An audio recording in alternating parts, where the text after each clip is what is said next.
Hello everyone. So in today's video, we are going to go over this paper, Pretrained, Prompt and Predict, a systematic survey of prompting methods in NLP. So you can see this is a survey paper and this is quite a long paper, around 30 pages excluding the references. So maybe I'll break this into parts and then combine them and upload them into one video, or I'll just see how it goes. So this paper is by Liu et al. So the authors are from Carnegie Mellon, National University of Singapore, uh, only these two universities. So let's just go over the abstract. I thought this paper would be relevant because we are in the golden age of prompting, as some would say. A lot of papers are just focused on finding the right prompts, and there are lots of methods now.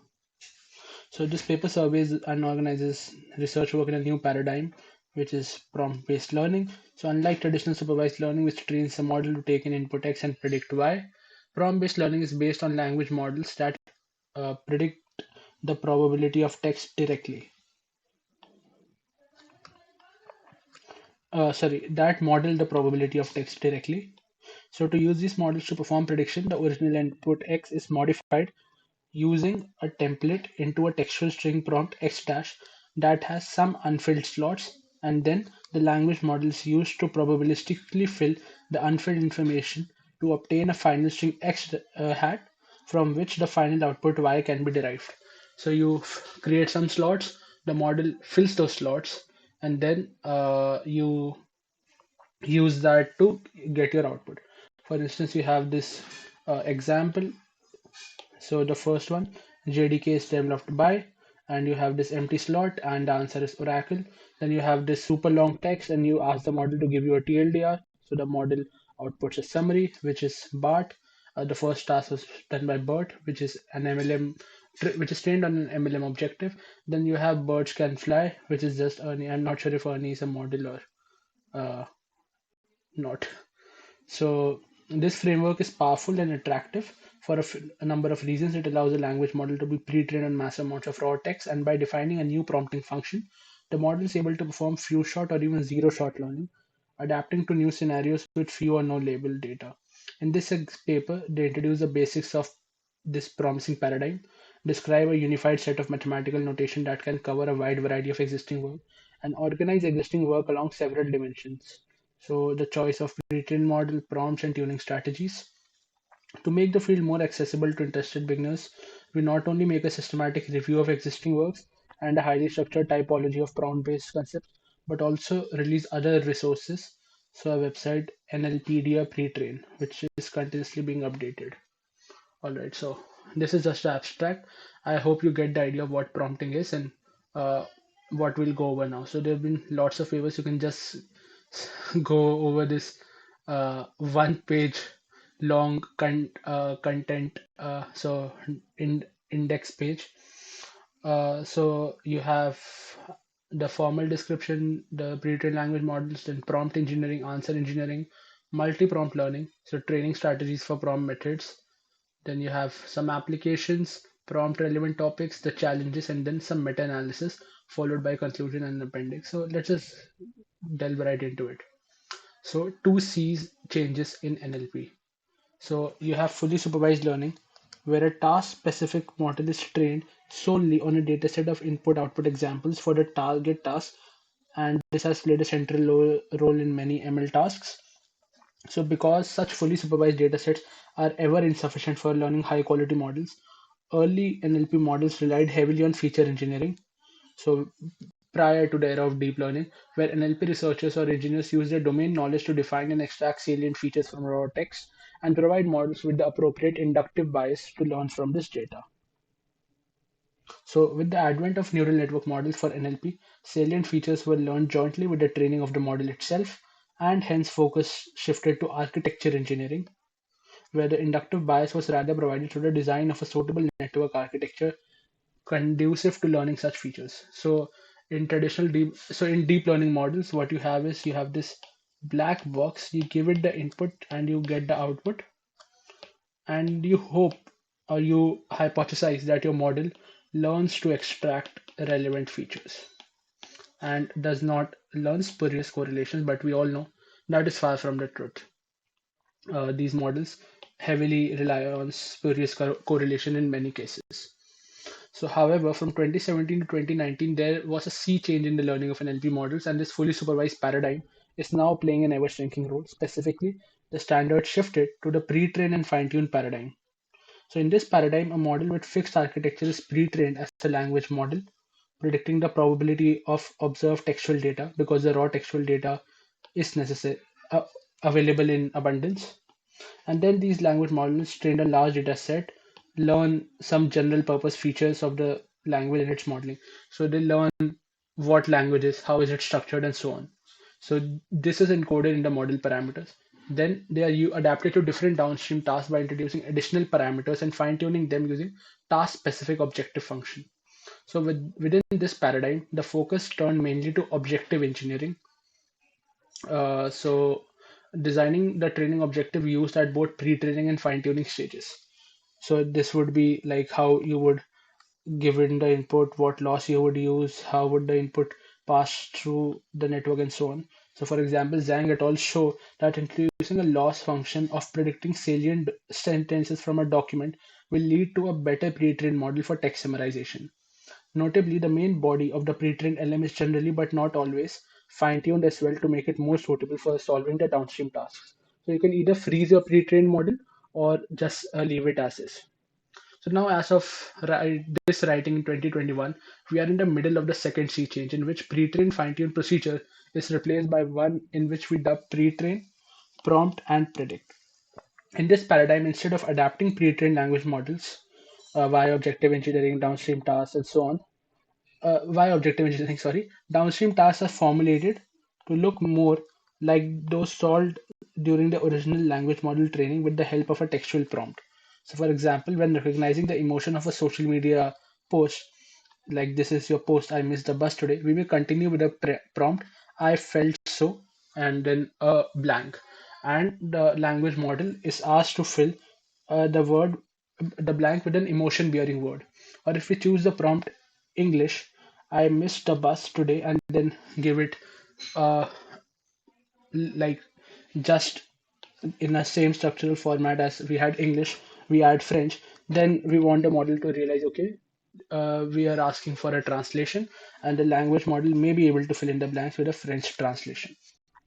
In this way, by selecting the appropriate prompts, we can manipulate the model behavior so that the pre-trained language model itself can be used to predict the desired output, sometimes even without any additional task-specific training. So the advantage of this method is that given a suite of appropriate prompts, a single language model trained in an entirely unsupervised fashion can be used to solve a great number of tasks. However, as with most commonly enticing prospects, there is a catch. This method introduces the necessity for prompt engineering, so finding the most appropriate prompt to allow a language model to solve the task at hand.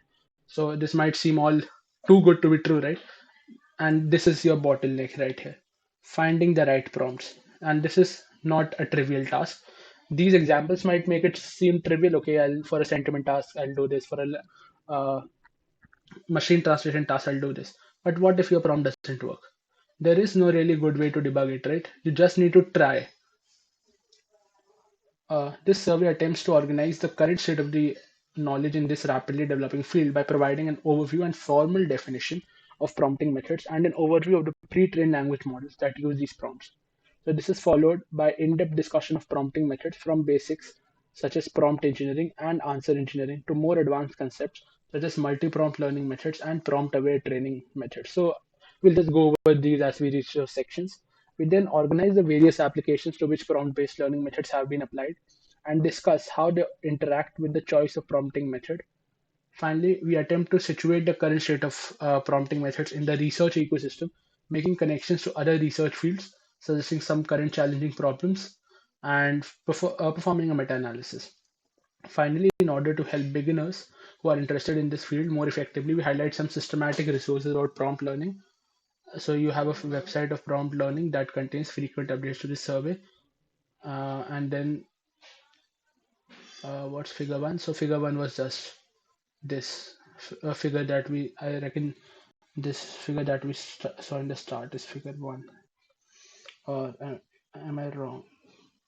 Figure one. I don't see any figure 1, so I'm assuming that was figure 1.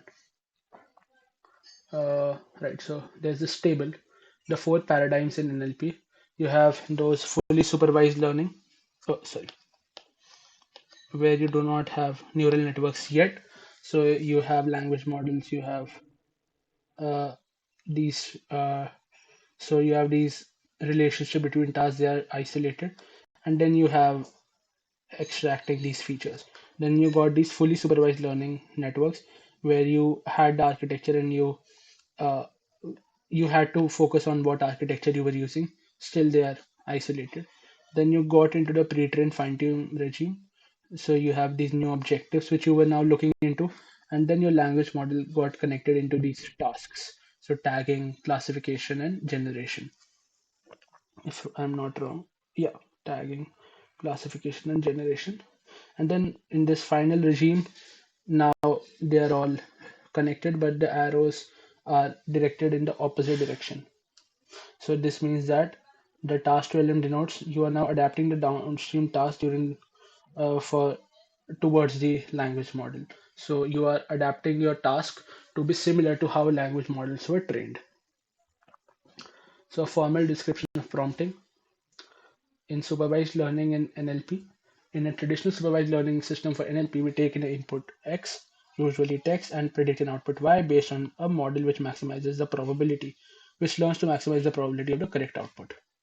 So in order to learn the parameters theta, we use a dataset containing pairs of input-output and train a model to predict this conditional probability.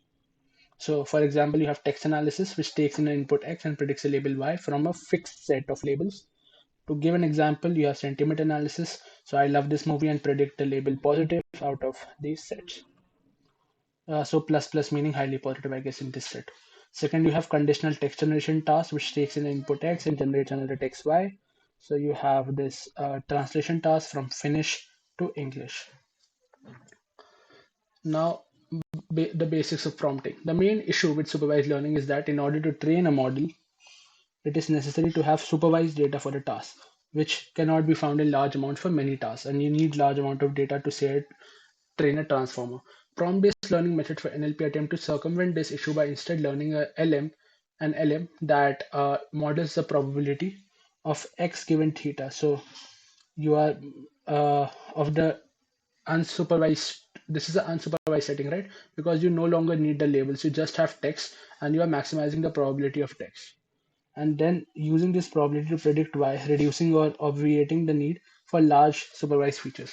So how is this predicting y? You would fill in a blank, and that blank you'll finally extract the output to get y. Like in the example we saw earlier where oracle was being predicted, and then you can just extract the token predicted. So in this section they lay down the mathematical description of the most fundamental form of prompting, which encompasses many works on prompting and can expand to cover others as well. Specifically, basic prompting predicts the highest scoring y hat in 3 steps, y cap in 3 steps. Okay, so we'll go over this table when this is referred, because I feel we need some context before we go over this. Now the first stage is prompt addition. In this step, a prompting function is applied to modify the input into a prompt x prime. So in the majority of previous work, this consists of a two-step process. You apply a template, which is a textual string that has two slots, an input and an answer slot, and then for an intermediate generated answer text z that will later be mapped into y. So this answer slot is mapped into the input, and then you fill the slot with the input text. So in the case of sentiment analysis, I love this movie. The template may be X. Overall, it was a Z movie, and then you fill in X. So X dash would become I love this movie. Overall, all it was a Z movie, and then in a case of machine translation, it might be something like this. Notably, the prompts above will have an empty slot to fill in Z either in the middle or at the end. In the following text, we will refer to the first variety of prompt with a slot to fill in the middle of the text as a close prompt. So these are important words. And the second variety as a prefix prompt. So you might have read in several places that BERT is trained over close prompts. In many cases, these template words are not necessarily composed of natural language. They could be virtual words. So example represented by numeric IDs, which would be embedded in a continuous space later. So those prompts are not necessarily strings; they can just be embeddings which are added to your embedding. And some prompting methods even generate continuous vectors directly. So they are, I believe, called soft prompting methods. The number of X slots and the number of Z slot can be flexibly changed for the need of task at hand. So if you have multiple hierarchical classification, I guess, then you can have something else and so on. Then you have the answer search. So next we search for the highest scoring Z cap that maximizes the score of the language model. So first we define Z as a set of permissible values for Z. Z could range from the entirety of the language vocabulary, so in the case of generative tasks, or a small subset in the case of classification, such as defining Z to be these words. And then you take the words with the highest probability. So these words are used to represent these particular classes, these particular symbols. Then you have this function which is going to do the filling that fills in the location Z in prompt X prime with the potential answer Z. We will call any prompt that has gone through this process as a filled prompt. Particularly, if the prompt is filled with a true answer, we will refer to as an answered prompt. Finally, we search over the set of potential answers Z by calculating the probability of the corresponding filled prompts using a pre-trained language model. So this is just taking in the checking the model's output, getting the model outputs a probability distribution over the entire vocabulary space, right? Then you check out of these five words which has the highest probability in that distribution. The search function could be an argmax search that searches for the highest scoring output, or sampling that randomly generates outputs following the probability distributions of the language model. Finally, you have answer mapping. So answer mapping, so you don't need Z cap, right? You want Y cap. So this is trivial in many cases. You just look back, find a blank which you were supposed to fill, extract the output. So this is where the answer is the output itself, as in the case of natural language generation tasks such as translation. But there are cases where multiple answers could be result in the same out. For example, one may use multiple different sentiment bearing words, excellent, fabulous, wonderful, to represent a single class, in which case it is necessary to have a mapping between the searched answer and the output value. So just to clarify, this right here, this search function can do this in multiple ways. You can just get the argmax, say, over the predicted vocabulary, a vector with dimensions of vocab, and suppose that is uh, say you get the word happy, then you look back into your prompt. But then again, you might not have a mapping which has all those words. So one other way would be the method which I was proposing earlier. You just check among excellent, good, okay, bad, and horrible in the probability distribution which word has the highest probability. So these are multiple heuristics. I reckon we've gone over this. So let's have a look at the table now. So you have input, you have the output, then you have this prompting function, then you get the prompt where you fill in the input into the X location, then you fill the prompt, and then you have an answered prompt where the answered prompt would be the true answer, while the filled prompt is filled with any answer, and then you extract the answer. So this would be the token that filled in that cell. So just to remind you, the models are not perfect. They would, of course, in many places fill in the wrong answer as well. So now you have the design considerations for prompting. So now that we have a basic mathematical formulation, we elaborate a few of the basic design considerations that go into a prompting method. So now you have the pre-trained model, which is also really important. So there are a wide variety of pre-trained language models that could be used to calculate probability of X given theta. In section 3, we give a primer specifically from the dimension that are important for interpreting this work. All right.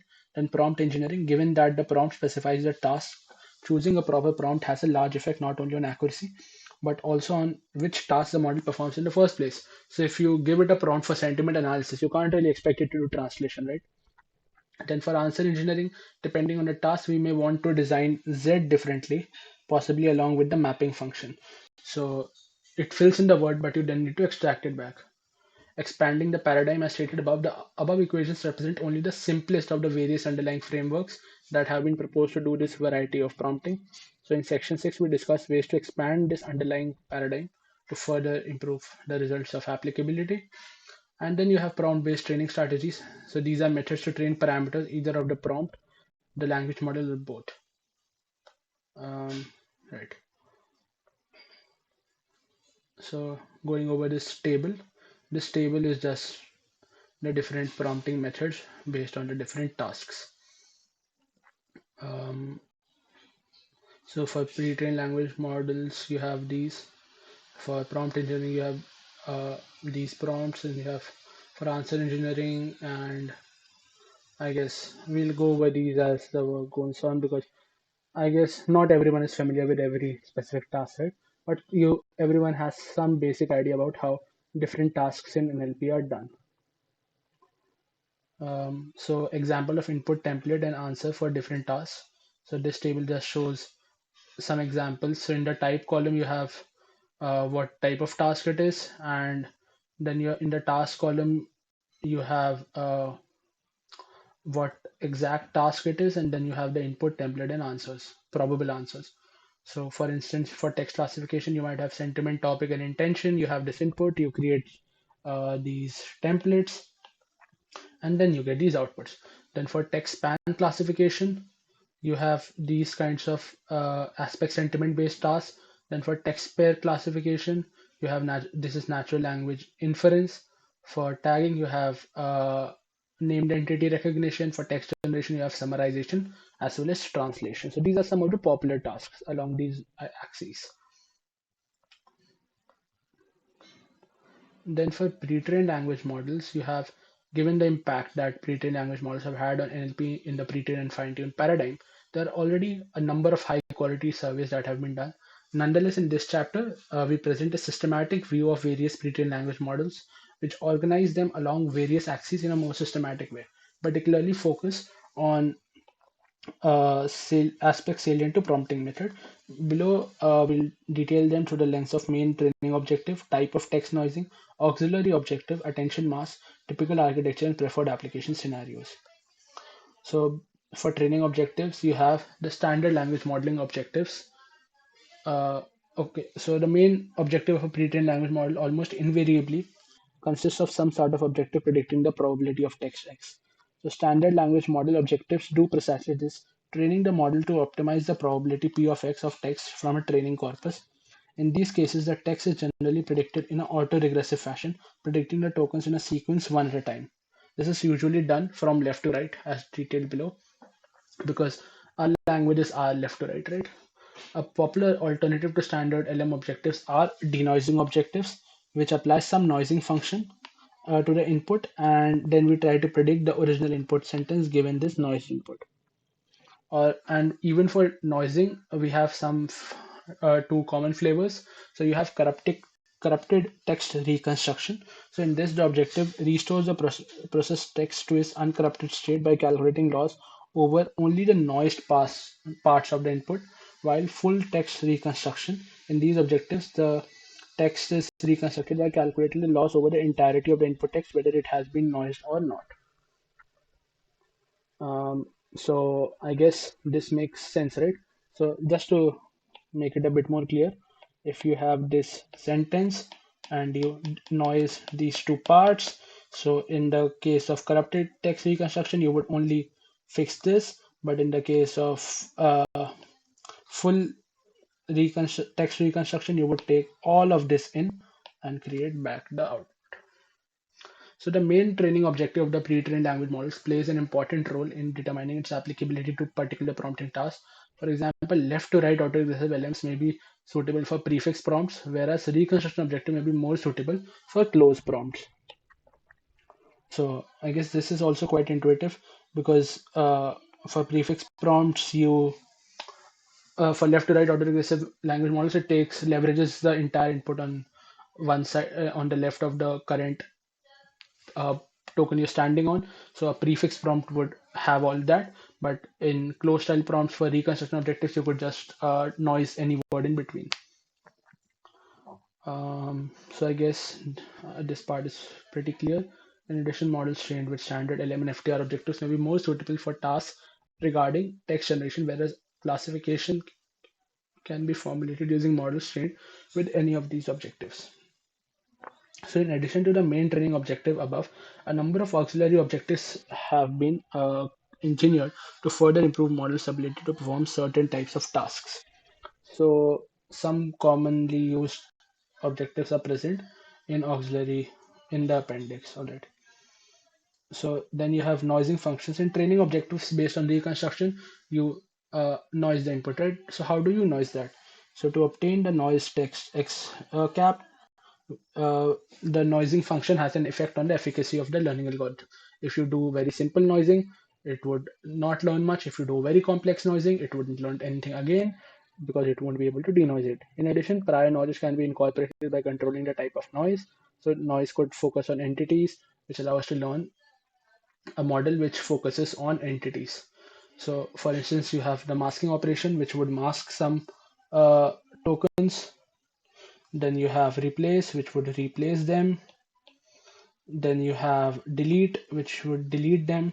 Then you have permute, which would rotate them, which would jumble them in a random order. Then you have rotate, which would just shuffle the words. And then you have concatenate, which would concatenate different languages. For masking, you have the most common example, Devlin et al., which is a BERT paper. The text that has been masked in different levels, replacing a token or multiple tokens with a special token such as mask. Notably, masking can either be random from some distribution or specifically designed to introduce some prior knowledge, so masking entities. Replacement by Raffel et al. So in this, you replace the tokens, so except in it is similar to masking except that the token or multi-token span is not replaced with mask but with another token or piece of information. So for deletion, tokens or multi-tokens will be deleted without the addition of mask or any other token, and this is usually uh, together used in the FTR loss because it would reconstruct everything. For permutation, the text is divided into different spans, token, subsent, subsentential spans or sentences, and then these spans can be permuted into a new text. Finally, the directionality also matters. So language models can be left to right. So in the case of left to right, the representation of good in the sentence, this is a good movie, would be calculated based only on the previous word. So this is a. The variety of factorization is particularly widely used. This variety of factorization is particularly widely used as standard LM objective or when calculating the output of a FTR objective. Because in full text reconstruction, you would construct it one step at a time. In bidirectional ones, for the above example, good would be influenced by all words, even the following word movie. So in addition to these two common directionalities, it is possible to mix the two strategies together in a single model or perform conditioning of the representation in a random permuted order.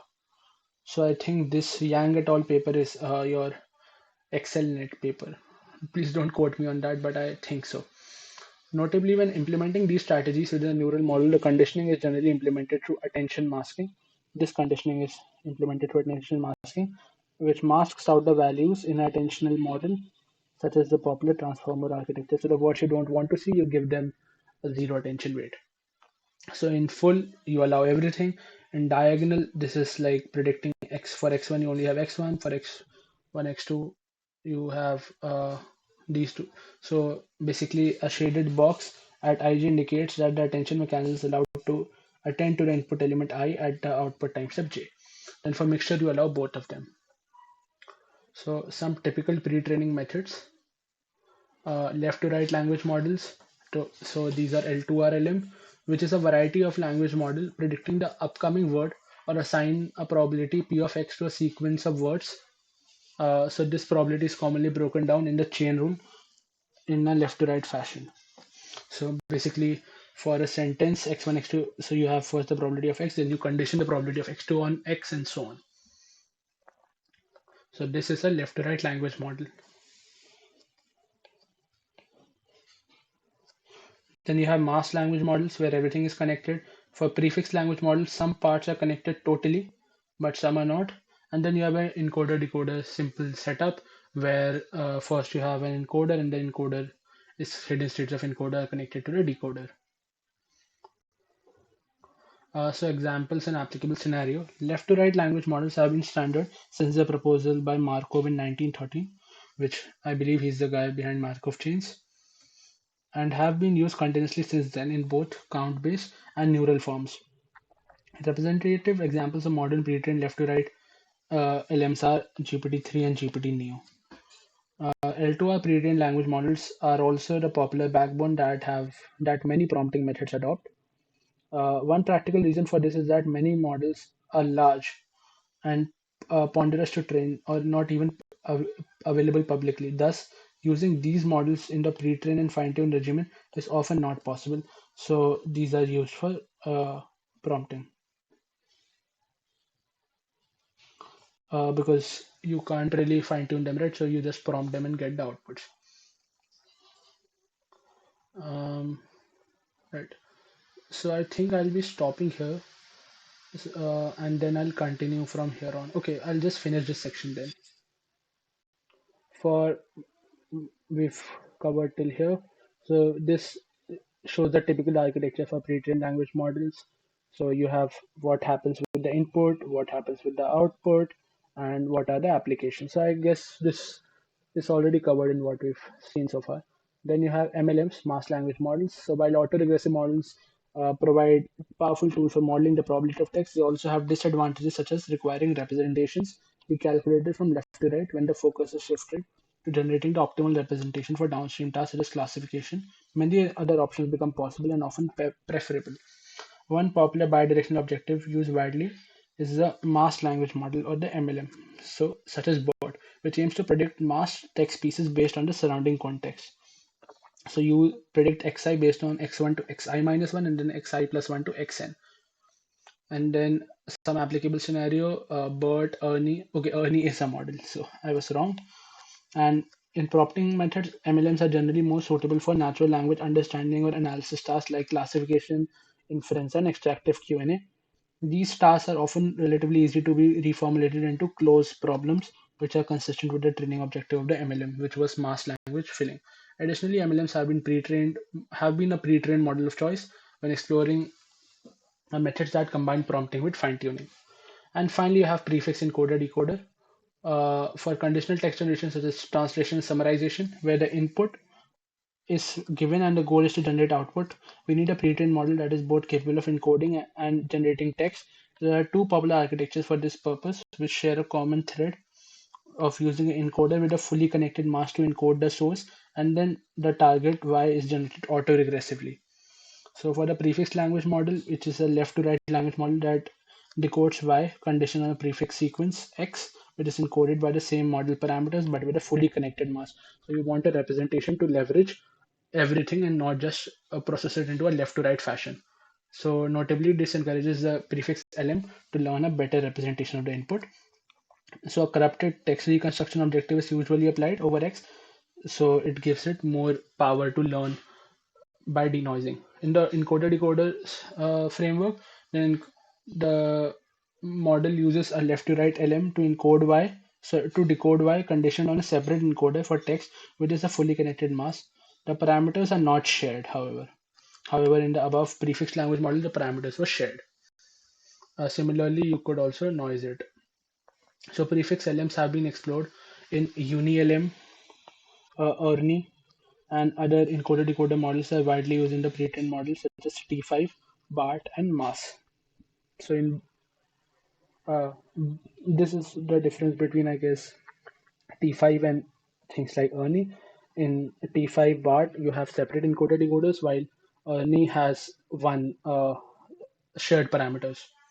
Pre-trained models with prefix LMs and encoder-decoder paradigms can be naturally used to generate text representation tasks or without prompting using input text. However, recent studies reveal that other non-generative tasks such as information extraction, question answering, and text generation evaluation can be reformulated as generation problems by providing appropriate prompts. Therefore, prompting methods broaden the applicability of these generation-oriented pre-trained models. For example, pre-trained models like BART are less used in NER, while prompting methods make BART applicable and breaks the difficulty of unified modeling among different tasks. So earlier uh, you had a different model for everything, but now you don't really need a different model to do everything. So I hope I'm not going too fast. I was assuming you have a bit ideas of what pre-training, deep learning, and all that stuff is, and you're just exploring prompting with me. Of course, I'm also exploring prompting. So thank you guys for tuning in. This is part one, and I'll upload the part two as soon as I record it. So hope to see you again next time as well.